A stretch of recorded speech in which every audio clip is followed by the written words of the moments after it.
Yeah, I hope that you hearing me. This is the future, all about cybersecurity. Talking about the hackers, I'm just trying to warn you. From the one and only legend, the cyber informer. Hey, thanks for joining the podcast. Time to get it hype. This I know you gonna like, giving you some insight. They try to hack in your database, homie, not today. Thinking they can escape with your data and without a trace. Oh yeah, this is the cyber informer. Hackers, you going down like, oh yeah. This is the cyber informer. Hackers, you going down, yeah. It's time for Cybersecurity Business Connect and Protect Central Coast, the podcast. This episode is brought to you by Loyal IT Solutions. For all of your IT business needs, visit loyalit.com.au for more information on how we can help your business. And by the Gosford Erina Business Chamber. To have your business voice heard, become a member now. Visit us at gebc.com.au. And by the Australian Federal Government. Welcome to Cybersecurity Business Connect and Protect Central Coast, the podcast. I am Michael Tremblett, the Cyber Informer. This is episode 3, Gabby's Facebook hack. This is an out-of-cycle podcast, which I think you'll like. This really shines a spotlight on the old phrase, anyone's a target. Today, we have Gabby Bowles with us, who is the Business Development Manager at Central Coast Mariners Football Club. If you don't know Gabby, Gabby has had a very interesting history. From being a councillor in Gosford City Council, a director at Coast Shelter and Regional Development Australia Central Coast, to her current board role with the Gosford Erina Business Chamber. Over that time, I'm sure Gabby has picked up many friends and followers on Facebook, so I can imagine not being able to access Facebook would be like losing a limb. Thank you for giving up your time today, Gabby, to sit with me to discuss what happened when your Facebook account was hacked. So to start off, how long have you been using Facebook for? I think it's about 10 to 12 years. I was sort of trying to have a look back through to figure that out. But yeah, I think it's about 10 to 12 years I've been on there. So with how many friends do you have in that time? Well, I thought it was only about 500 or 600, but after getting hacked and having a bit of a panic, I actually went on and checked, and it's actually over 1,100. Wow. That's a lot. I don't know what the maximum limit of friends is actually on Facebook, but I'm sure you might be getting close to that. Far out. So that is a lot of friends, I guess, to be losing contact with when you were hacked. So, do you operate any business pages from your Facebook account? Not currently. Over the years I have. When I was previously self-employed, I was sort of, we ran our business page. I was connected through my personal profile, but that's quite some years ago now. So it's pretty much just me. Well, good, yeah, because that would be even scarier, I guess, if you were connected to the Central Coast Mariners, Facebook page, and someone was on there posting inappropriate content. That would not be a very good look. So I guess it's and thankfully, because one of the first things I did was talk to our media manager when I got hacked. Not that I had access to the club account. That's a very small pool of people, for those security reasons. But no, thankfully they've got all the appropriate, two-factor set up. Good. And yeah, and I guess if you were attached to it, they could probably drop you from it while that account was, in limbo. Reasonably so. Yes. So what do you normally use Facebook for? I mean, I'm a friend of yours and I see that you're fairly active on it. So what do you normally use it for? Yeah, like originally when I jumped on Facebook, it was to sort of, keep in touch with people, but also be able to locate people that I may have fallen out of contact with, like, old school friends or contacts over the years. It's just a good way to stay in touch. But then when I was elected to Gosford Council, it started to become more of a tool to actually build my personal network. And it wasn't sort of something I'd thought about before then, but I've sort of, in my different professional roles, evolved to a point where my personal network is a large part of what I do for work. And so it's a whole mix now, everything from different business owners to fans of the club, footballers, different companies that I work with and people that are associated with them. It's a pretty broad network now. That's sort of everything, there's a big crossover from, personal to professional connections. So you normally use Facebook really for keeping up contacts with friends, family, as well as business contacts. How does that relate to, I guess, your LinkedIn profile? So do you use LinkedIn as much as you would Facebook, or do you use it more for business related stuff? You say that on Facebook, you're keeping in contact with business contacts. Is that how you use LinkedIn as well? I got to admit, I'm not very good at using LinkedIn. I don't use it regularly. That's probably a learning curve that I'm still on, and I need to figure out how to use that better.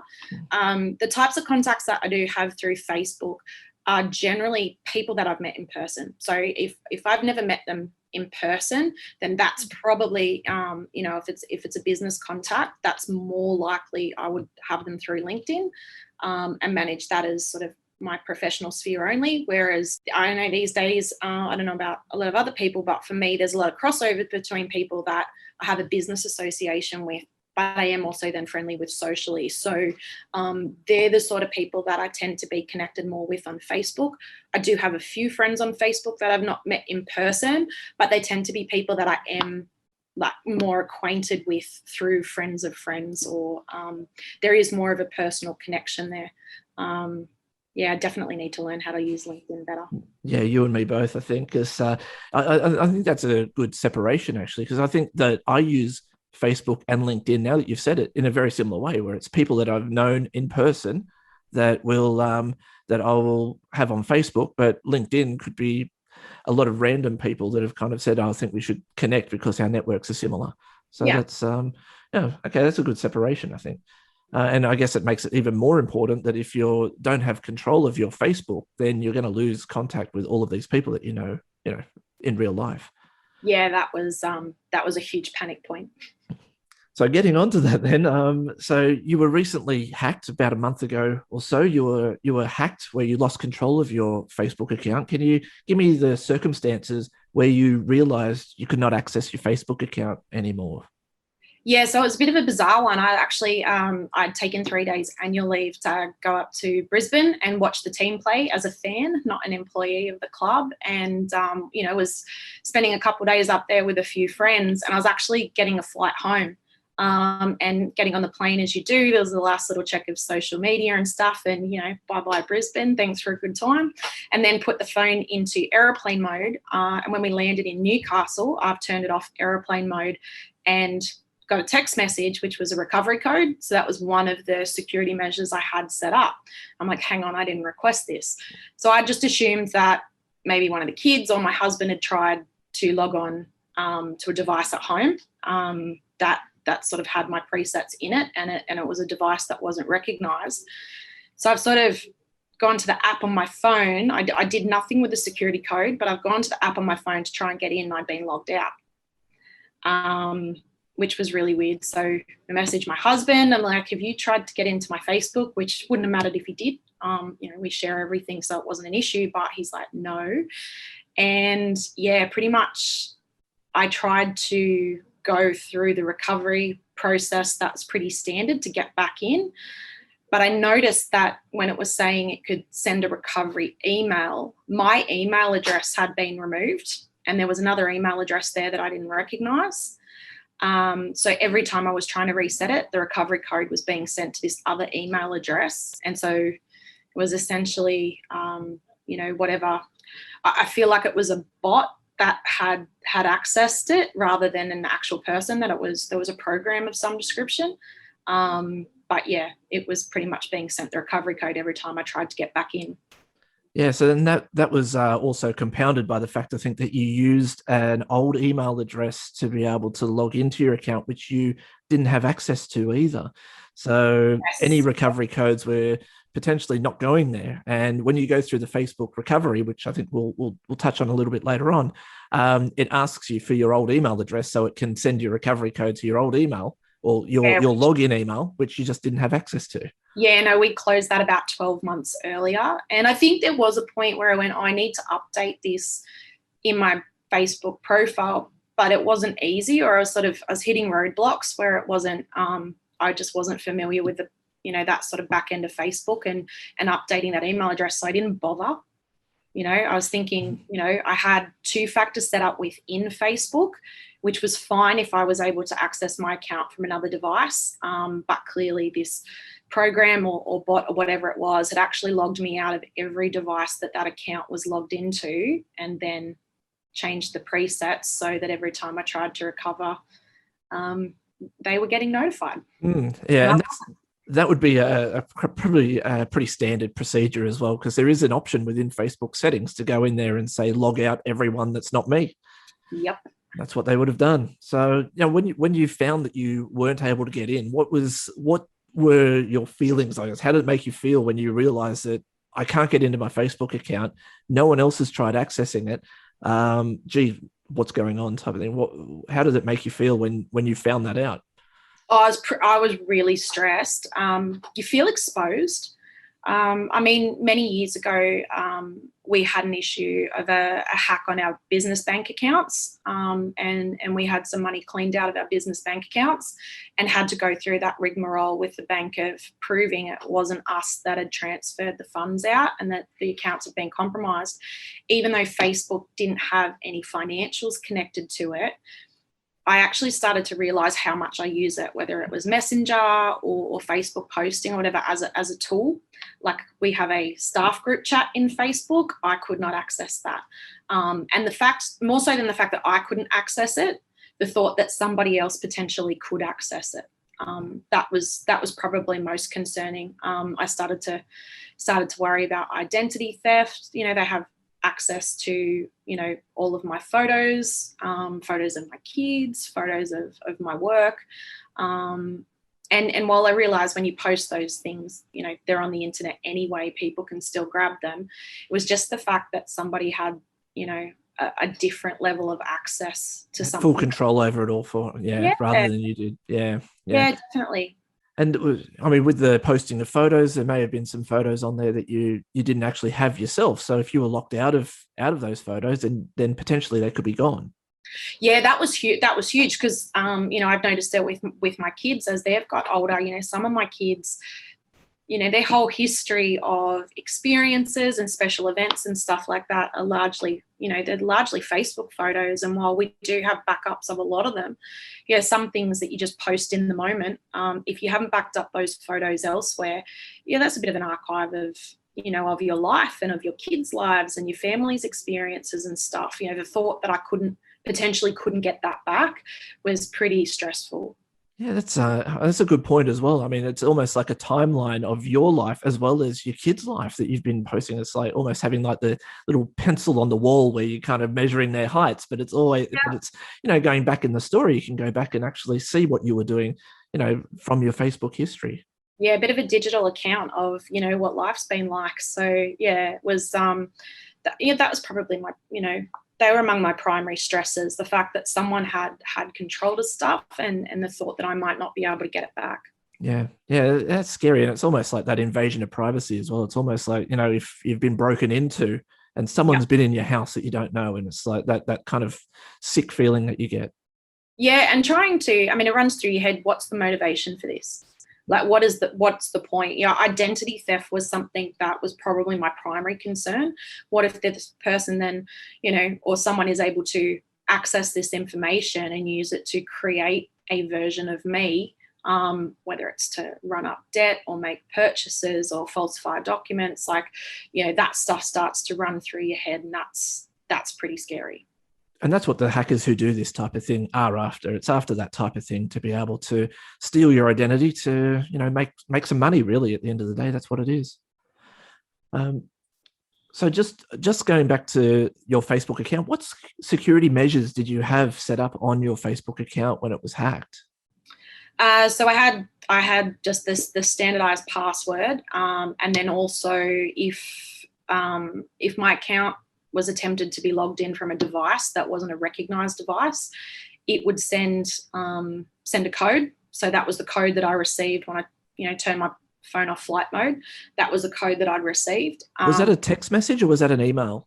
That was a text message code. I believe the process is at the same time it would have sent an email, which I now get if someone tries to log in from an unrecognized device. I get an email that says, there's been an attempt to log in. If this wasn't you, click here, and you can sort of recover it that way. But because my account at that time was linked to an inactive email address, I didn't have the ability to do that. I did have two-factor set up within Facebook. But again, if I can't access my account from an alternative device, because I'd been logged out of everything, that was pointless. Absolutely. So the password that you used to log into Facebook, was that used at all on another website? Yeah, I use it. I did use it for a lot of things. It was one of those token things. What am I going to remember? So it was something unique to me that I'd remember. But, like a lot of people, it's like if I've got 75 different passwords, I'm never going to remember them. That's the least of my worries now.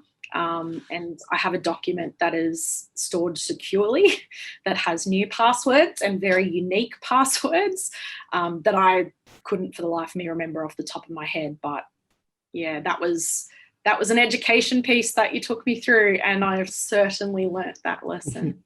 So we did the dark web scan straight after this, in which revealed that there were some of your passwords available to hackers on the internet, and that was kind of potentially one of the ways that they could have got into your Facebook account. So that was one of the benefits, I guess, of having this scan done, so you can actually see what hackers have available to them. And with this type of thing, I've talked about it in some of the videos, and we actually mentioned it in the first podcast, where hackers, if they have a username and password combination, they will do something that's called a password spraying attack, where they will take your username and your password and just try and log into anything that they possibly can. And then when they log in, they'll see what damage they can cause, or what information they can steal, or what money they can make. So I would imagine that's probably what has happened in your case. I don't think, from looking back on it, I don't think there was any targeted attack on you, because things would have probably started happening. Posts would have been been made on your behalf straight away if it was a targeted attack. So it does sound like it was, like what you said earlier, probably a bot, or an automated process from somewhere that's out there on the internet, that they're doing this all the time, that has managed to access your account, and you were just unlucky enough to be one of those username and password combinations that they tried.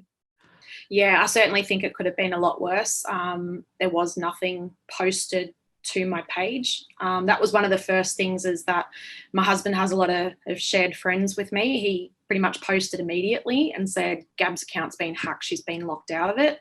Can everybody report it? And so everyone that we had who were mutual friends started to report my profile as impersonating me, even though it was still my profile. That was sort of the only option within Facebook to notify the Facebook gods that something wasn't as it should be. And thankfully, a lot of people reported it. So as after I contacted you and you started to help me work through the different steps to try and recover it, I think the fact that people were constantly reporting it actually added to this hack being escalated, because as I tried to, as I followed the steps and tried to get back into it, the process from Facebook's end actually changed. So I was sending different instructions as the days went by, and it kept being reported. Yes, yeah, and I think that ended up being that your account was locked completely, and you had to go through the Facebook process with the Facebook gods to unlock your account again. So can you recount for me, from your perspective, what the process was that you had to go through in order to regain control of your account? Yeah, so initially there are a few attempts to log in, and it kept sending the email to the obsolete email address and the hacker's address that had been added. Once this process wasn't working, there was an option to say I can no longer access that email. And Facebook gave you an option to provide ID. Now, before I did that, there were a few things that I sort of verified. I double checked that I actually was on a secure Facebook site, so that I wasn't just providing that information to anyone. Very good. And then I had to provide identification. They said that could take up to 48 hours to verify that. I would then get an email through to the new address that I had added, but at the same time, so too was the hacker, because I was unable to remove their address. Because as yet I wasn't actually getting into the account, so they were linking my new email address. But obviously the hacker's email address was still a ticked option inside of my account, which I wasn't actually into yet. Went through this process probably 3 times over the course of sort of 5 days. And it wasn't until the third occasion when I'd gone through it that Facebook started to give me different options to recover. I had been on the Facebook site trying to find some sort of assistance. There's literally standardized frequently asked questions and standardized answers on how to recover an account. I was following all those processes and getting nowhere. You cannot talk to a human. It's as though humans at Facebook do not exist or they don't exist for the people that use it. It's not as simple as just being able to call a helpline. And that's probably the biggest thing that I think is important for people to know, because, you know, if you go, oh, well, if I run into trouble, I can just call someone or chat to someone online. It's not possible. No, and that's the frustrating thing about it. You're panicking about your account not being accessible to you, thinking the worst, that everything could be gone or they're stealing my information, and you get nothing back from Facebook. Like, it was just radio silence, wasn't it? For how many days did you say? 5 days? Yeah, it was sort of I think it was 5 days. It was probably the 6th day by the time I was actually able to regain access. And like I said, that was after the third attempt of submitting ID to Facebook. They then sent back an email to the new address. And that's when we pretty much ran through the instruction list that you'd given me. There was, on my second attempt, after providing ID, they sent a link. And that's essentially where I had the instruction sheet from yourself, because it was like a race. It was a race against a bot to try and get into the account and boot them out before they could boot me out. And remove their email address. And unfortunately, on that second attempt, despite following all the steps, it was clearly very automated, which makes me think it wasn't a person on the other end. It was actually a program that could identify that I was trying to get back into it. And so it would go through the same process simultaneously. And that was creating a roadblock for both of us. There was some comfort by that point that at least the account had been frozen. I'd been notified by Facebook it had been frozen altogether. And then on the third attempt, Facebook went through some additional steps. So I got the email, but it was a different email. It wasn't the same standardized text and instructions. I did have to click a link, but when I went through to the link, Facebook then asked a number of questions, which I answered, and then started to show me pictures of people that were not my pictures. They weren't pictures I'd posted, but the people in them were people that were in my friends list. And it actually started to ask me, there would be 3 pictures on the page, and it would ask, who is a friend of this account in these pictures? And I had to identify the person from a list of, there's about 5 or 6 different people listed below. It was the same person in all 3 photos, but they were photos I'd never seen before, so I wasn't tagged in them and I'd never posted those photos. I would identify the person, and then I'd get another screen with another 3 photos of a different person in my friends list. I went through that process 5 times and had to correctly identify people. And at that point, Facebook was satisfied that, okay, you do actually know these people. There's, you know, this is ticking a box here, and it allowed me to get into the account, delete the obsolete email address, log out of any devices that the account was currently logged into. So if the bot had set up 2-factor on a number of devices, I was kicking it out. I was essentially doing to the program what it had done to me, kicking it out of everything and then resetting the password. And when I did that, I was able to update to a current email address. I was able to set a backup email address, change the password to a 16-character random, I'm never going to remember it type of password. Excellent. The best type of password. Yep. And I've got that in a secured document. During the period that I was locked out, I just set up another account because I thought, this is it. I'm never going to get it back. At least if I set up another account, I can start to reconnect with, you know, some people. And thankfully, a lot of people were verifying it. They said, I've just got a friend request from you. Is this you? I'm like, This is what my profile picture looks like. Yes, it's me. The other account's been hacked. And so that combined with people reporting the other account was, you know, that's what helped. But once I was able to get into my primary account, I actually set up my secondary account as a trusted friend. So I now have the internal feature of Facebook of trusted friends set up. I've got 3 of those set up who that if this was to happen again, and for whatever reason, I can't get into my account on any device, I can actually recover my account through these trusted friends. So it's almost like having 2 accounts is almost mandatory for you to be able to maintain security or be able to get your account back quickly if there is a security incident on it. Yeah, and in addition to that, because obviously the Facebook 2-factor was pointless once I'd been logged out of all devices, I've now got a third-party app with 2-factor ID set up on it. So there's so many different levels of security that I've got now. I certainly feel much safer. And thankfully, I was able to recover the primary account. One of the first things that I didn't mention that I did was my Facebook account was linked to my Instagram account and vice versa. So I straight away changed the password on my Instagram account to make sure that that wasn't then compromised as well. That's a really good point, because you can log in with Facebook into many different services. You have that option to be able to log into different websites using your Facebook login. And if someone's logged in as you, they could be logging into those websites as well. Just be thankful, I guess, that banks don't allow that, because that would be a nightmare. But yeah, I mean, that's the other thing that you need to consider here is that if you've used your Facebook ID to log into other accounts just by hitting that convenient login with Facebook button, then the hackers will have access to that too.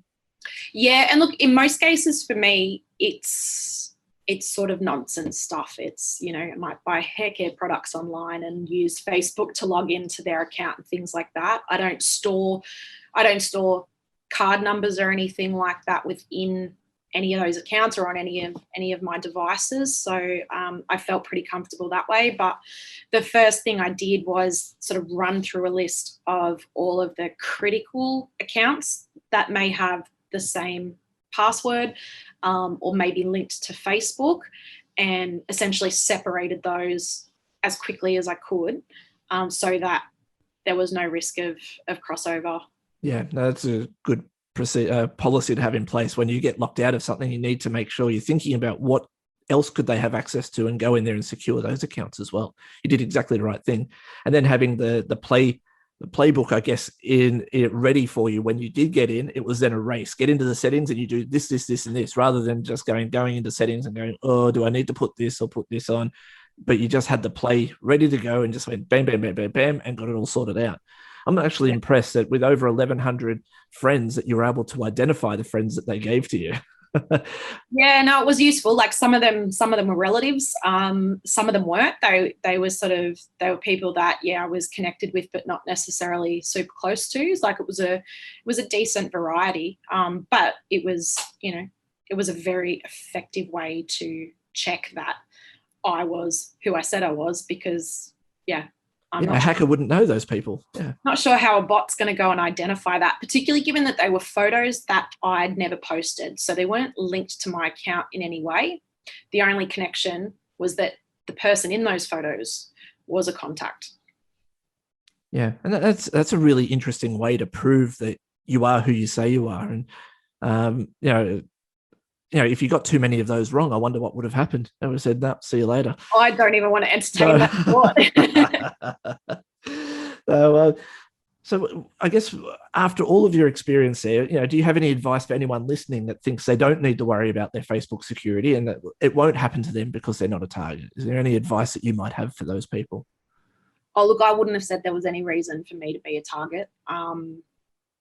I post stuff about my kids and about my family and, share stuff about the Mariners because I'm very passionate about that. Like there's nothing unusual that I would think would make me stand out. But, the reality is that when you're online, there's something that everybody has that somebody else can use to their benefit and manipulate. So don't underestimate it. It might seem like a hassle to have a 16-character password and a random one that you can't remember off the top of your head.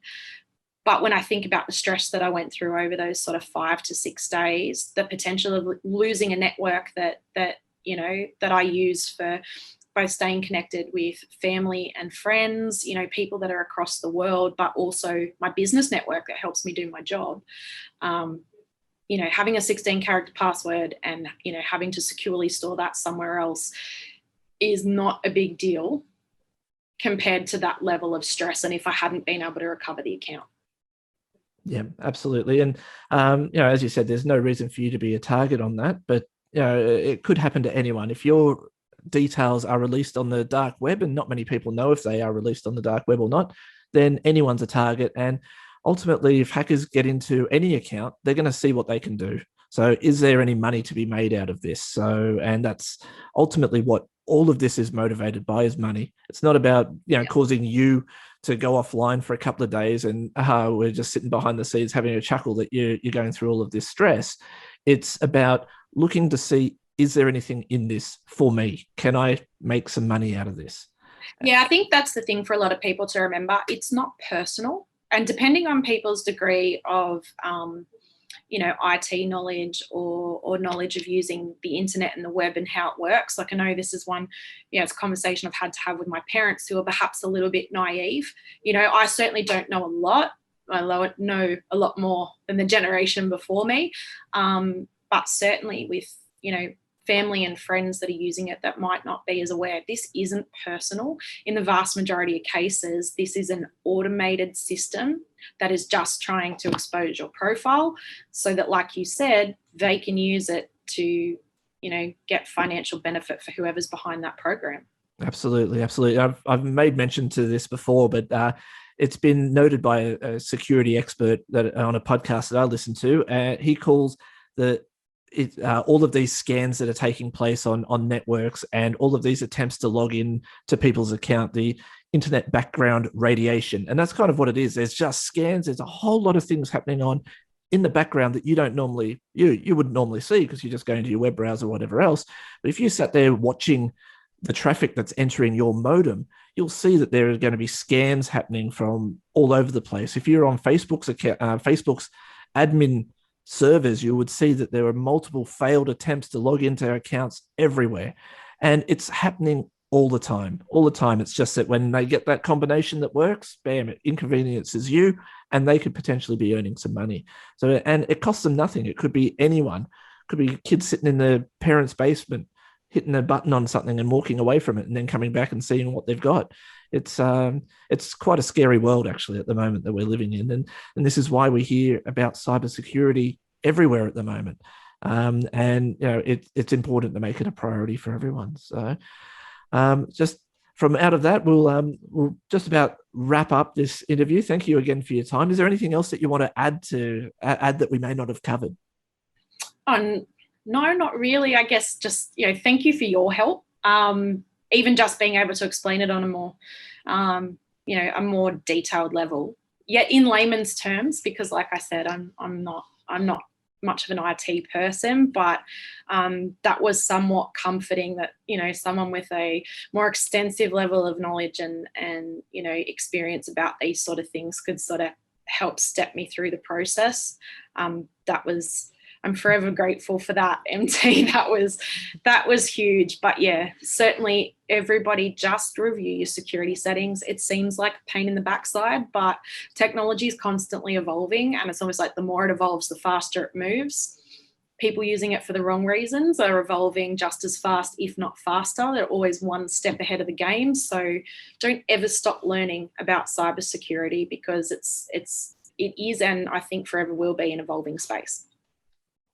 Absolutely. That's correct. I mean, it's like you have to be a security expert these days just to own a computer and to be able to log on to web services. So knowing the basic principles, I guess, of what keeps you safe can really help deter hackers, because they will always go for the lowest hanging fruit. And if they can find a username and password to log into an account, they will. But if you have something like second factor set up on your account, that makes it harder for them. They'll move on to the next. So it's just making sure that you're not the lowest hanging fruit.